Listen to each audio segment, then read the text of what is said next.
بسم اللہ الرحمن الرحیم۔ حضرت خضر علیہ السلام کا واقعہ۔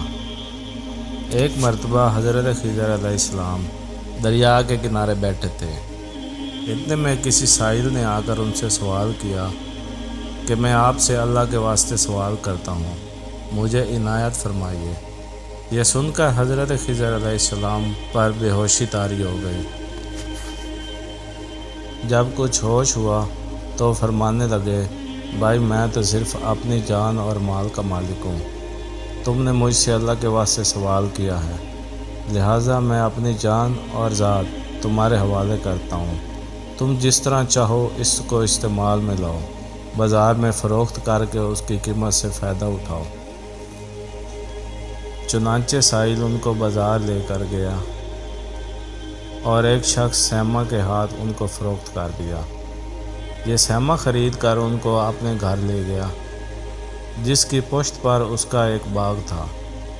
چنانچہ سیما نے حضرت خضر علیہ السلام کو ایک کدال دے کر کہا کہ سامنے والا پہاڑ جو 3 مربع میل رقبے میں واقع تھا، اس کی مٹی کاٹ کاٹ کر باغ میں ڈال دو۔ اور یہ حکم دے کر سیما اپنے کسی ضرورت سے کہیں چلا گیا، اور حضرت خضر علیہ السلام اس پہاڑ سے مٹی کاٹ کاٹ کر باغ میں ڈالنے لگے۔ جب سیما گھر واپس آیا تو اس نے گھر والوں سے دریافت کیا کہ تم نے غلام کو کھانا بھی کھلایا یا نہیں؟ گھر والوں نے جواب دیا کہ ہمیں معلوم ہی نہیں غلام کہاں ہے۔ یہ سن کر جب سیما خود کھانا لے کر باغ میں آیا تو اس نے دیکھا کہ وہ غلام یعنی حضرت خضر علیہ السلام تمام پہاڑ کی مٹی کاٹ کاٹ کر ڈال چکے تھے اور اپنے کام سے فارغ ہو کر اپنے مولا حقیقی کی عبادت میں مصروف تھے۔ یہ دیکھ کر آپ کو بڑا تعجب ہوا اور اس نے دریافت کیا، یہ تو بتائیے کہ آپ کون ہیں؟ یہ بات سن کر حضرت خضر علیہ السلام پر کچھ بے ہوشی سی طاری ہو گئی، اور پھر افاقہ ہونے پر انہوں نے فرمایا کہ بھائی میں خضر ہوں۔ جس کو سن کر سیما کے ہوش اڑ گئے کہ تو نے یہ کیا کیا؟ ان کو غلام بنا کر ایسے کام پہ لگایا، یہ تو انتہائی گستاخی ہے۔ پھر یہ سوچنے کے بعد سیما نے توبہ کی اور پروردگار سے عذر خواہی کے ساتھ حضرت خضر علیہ السلام کو آزاد کر دیا، اور اللہ کی بارگاہ میں عرض کیا کہ اے رب العالمین، مجھ سے اس کا مواخذہ نہ کیجیے گا، کیونکہ میں ان کو جانتا نہیں تھا۔ اس کے بعد حضرت خضر علیہ السلام نے دعا فرمائی اور سجدہ شکر بجا لائے کہ اے میرے پروردگار، میں تیرے ہی حق میں غلام بنا اور تیرے ہی حق میں آزاد ہوا، اس پر تیرا شکر گزار ہوں۔ بعد ازاں واپسی کی اجازت لے کر جب دریا پر واپس آئے تو دیکھا ایک شخص کھڑا دعا مانگ رہا ہے کہ اے میرے رب، حضرت خضر علیہ السلام کو غلامی سے رہائی عطا فرما دے اور ان کی توبہ قبول فرما لے۔ حضرت خضر علیہ السلام نے یہ دیکھ کر اس شخص سے دریافت کیا کہ آخر تو کون ہے؟